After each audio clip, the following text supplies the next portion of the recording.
Hello and welcome back, students.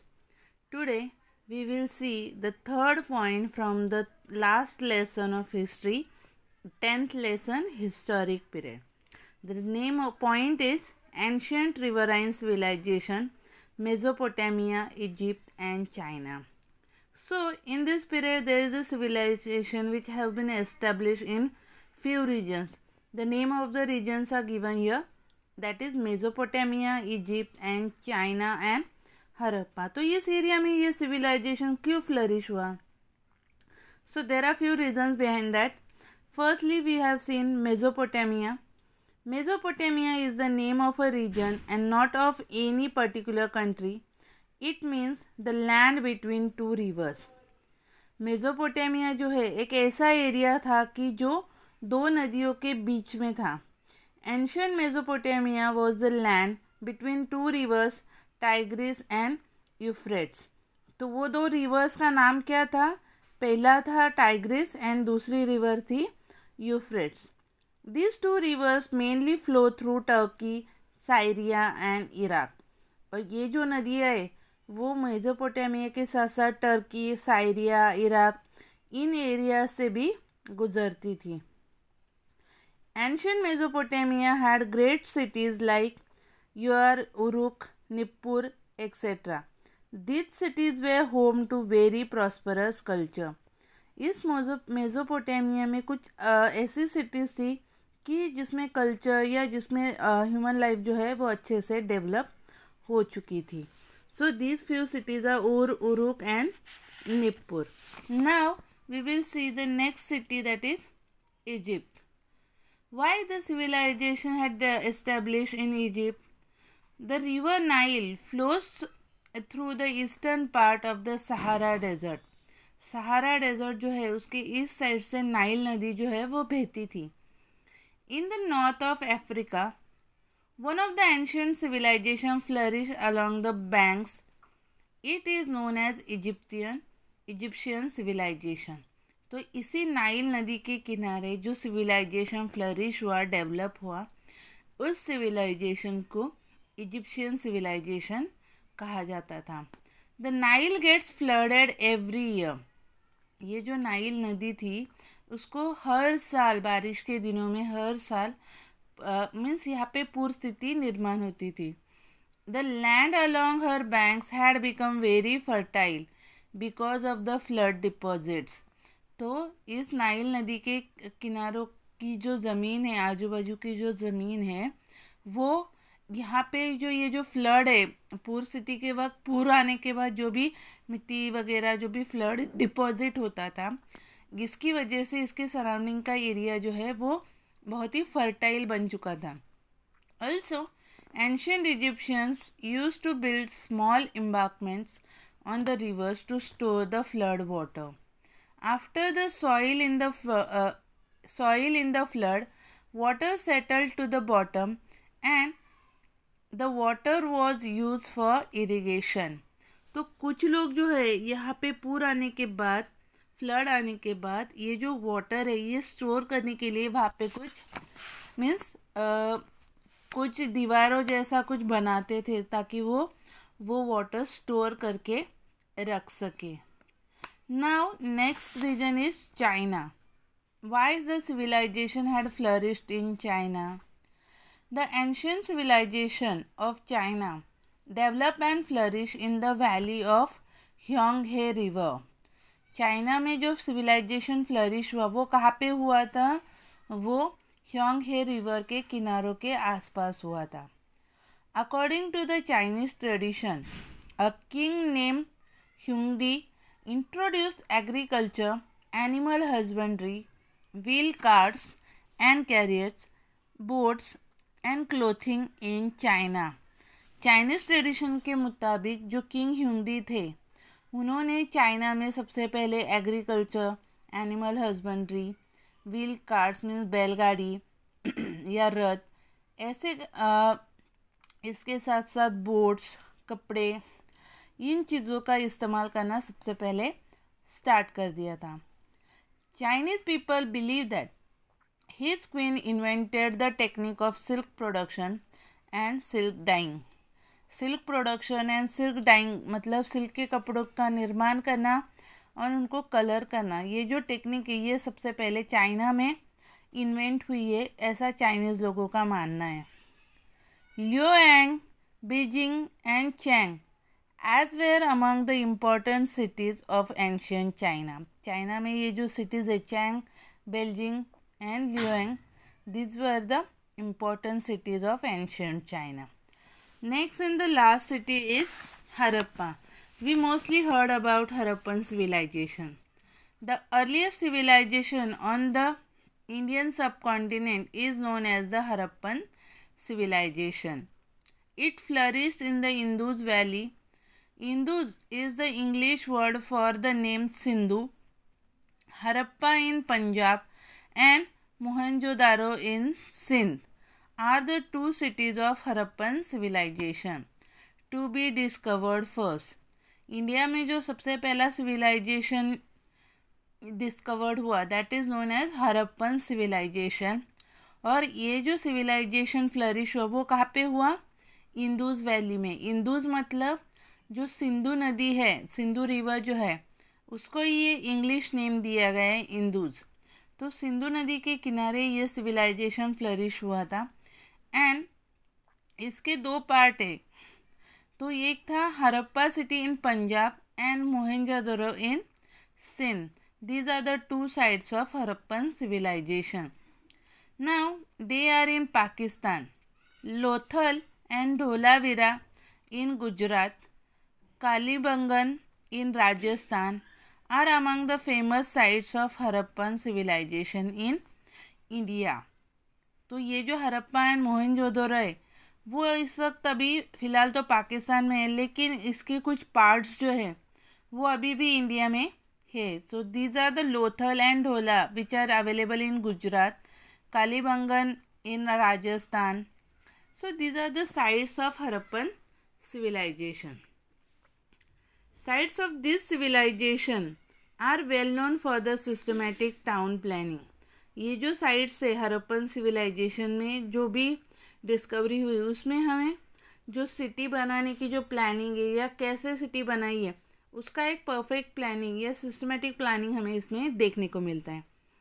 The houses were built in blocks created by parallel roads that cross each other at right angles. Means we have seen perfection in this Harappan civilization.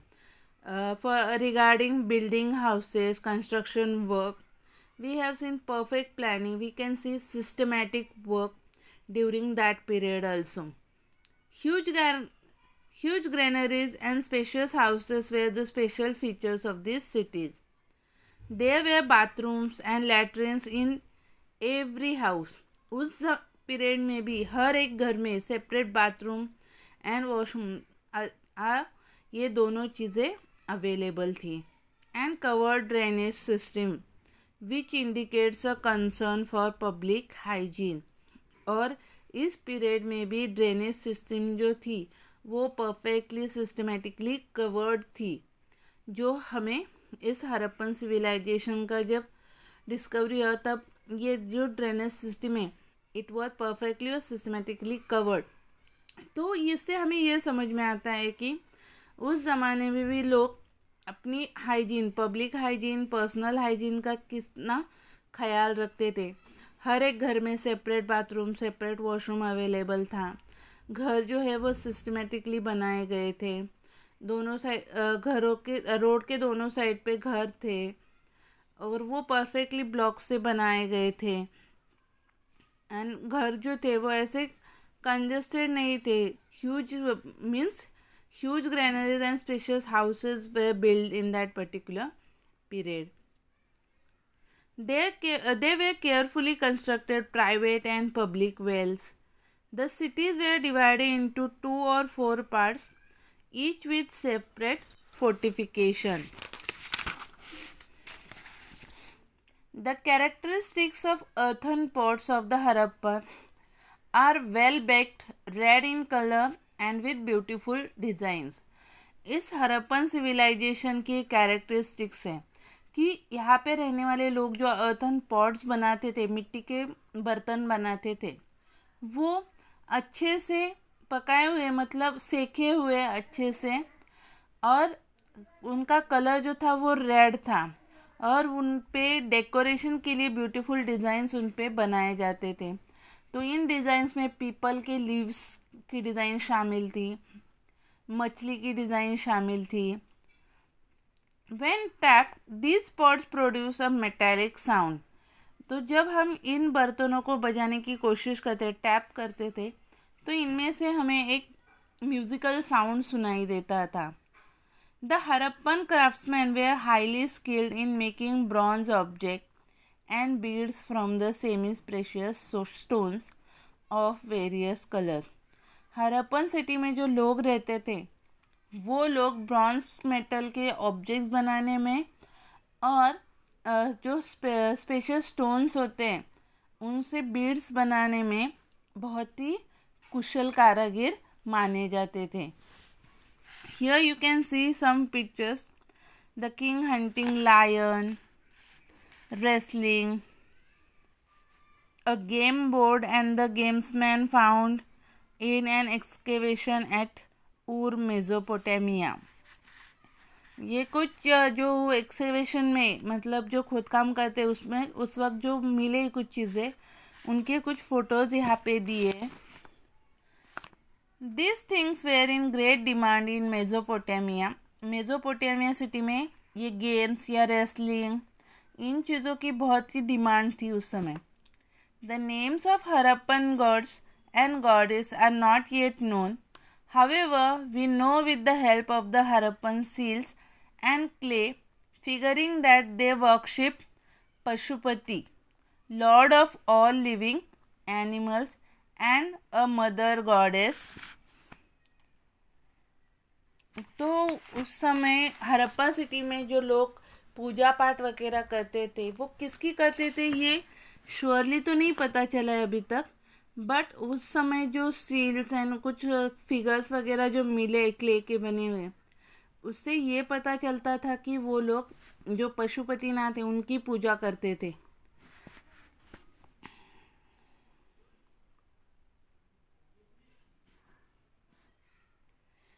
Here also you can see some pictures which are found in excavation and some toys made in Harappan civilization.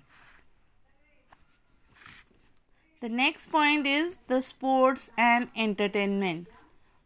There were a variety of sports and means of entertainment in the ancient civilization. Hunting and wrestling are the important one. उस समय लोग भी खेल कूद में अपना मनोरंजन करने में बहुत बिलीव करते थे, उनको इन चीज़ों में इंटरेस्ट था। तो उनमें सबसे मेन जो था वो था हंटिंग करना, शिकार करना, एंड रेसलिंग, गेम खेलना, रेसलिंग करना। ये चीज़ें जो है वो लोग अपने मनोरंजन के लिए किया करते थे। Games played with the help of game board and gamesmen were also popular. In ancient Egypt, people played a game that was similar to chess. आज का जो चेस है उससे ही सिमिलर कि उसके जैसा एक गेम जो था वो उस ज़माने में लोग खेला करते थे, जिसका पिक्चर पेज नंबर 48 पे दिया गया। This game was played with the game board and gamesman. It was known as Senath. In ancient China also, there were many games played with boards and gamesmen. Similar games were popular in Mesopotamia and Harappan civilization too. Same type of games were popular in these cities. Many toys are found in the excavation of Harappan sites. They include drills, whistles, rattle, bullock carts, animals and birds on wheels, etc. Harappan civilisation में जब excavation हुआ तो Harappan sites में कई सारे toys भी इस excavation में मिले, जिसमें कुछ व्हिसल्स थी, कुछ व्हील्स थे, कुछ रैटल्स थे, कुछ बुलक कार्ट्स थी, जो कुछ एनिमल्स या बर्ड्स के पिक्चर्स थे जो व्हील्स पे बनाए गए थे। ऐसे कुछ टॉयज़ भी उस समय मिले। Now Music and dance were also very important in early civilization. उस समय स्पोर्ट्स के साथ साथ एंटरटेनमेंट के साथ साथ वो लोग म्यूज़िक और डांस इसको भी बहुत इम्पोर्टेंस दिया करते थे. They also have interest in this things. They were an essential part of celebrating a festival. Ancient peoples used many types of musical instruments. While when they are celebrating any kind of festival, they are using this musical instrument. In Mesopotamia, a string instrument known as balag was very popular. मेजोपोटामिया में बलग नाम का एक string instrument जो था वो बहुत ही popular था. इस यहाँ पे आपको उसका पिक्चर देखने को मिल सकता है. This is a musical instrument which are popular in Mesopotamia. Besides instrument like cymbals, rattles, flutes, drums etcetera were also played. इसके अलावा ये इंस्ट्रूमेंट भी प्ले किए जाते थे. The Egyptian kings were known as pharaohs. On the occasion of certain festival, the pharaoh himself used to participate in the celebrations and dance. Egyptian Kings जो थे वो उस समय कुछ सेलिब्रेशन के वक्त, कुछ फेस्टिवल्स के वक्त खुद डांस करने के साथ साथ ये म्यूज़िकल इंस्ट्रूमेंट प्ले किया करते थे और पार्टिसिपेट भी करते थे. उनको इजिप्शियन किंग्स को पैरोस कहा जाता था. The bronze image of a dancer found in the excavation at Mohenjo-daro is evidence that dance was important in the Harappan civilization as well. Harappan civilisation में भी डांस को मतलब डांस एज अ एंटरटेनमेंट इसको भी एक अलग से इम्पोर्टेंस था. इस बात का प्रूफ जो है वो हरप्पन सिविलाइजेशन के एक्सकेवेशन में एक ब्रॉन्ज इमेज मिली थी डांसर की. इससे हमें पता चलता है.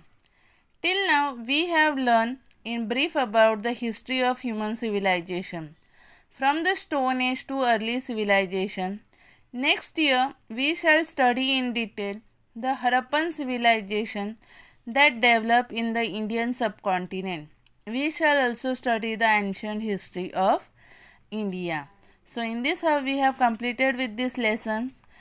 In case you have any doubt, you can personally ask me on my WhatsApp number or you can send message on my number. Thank you.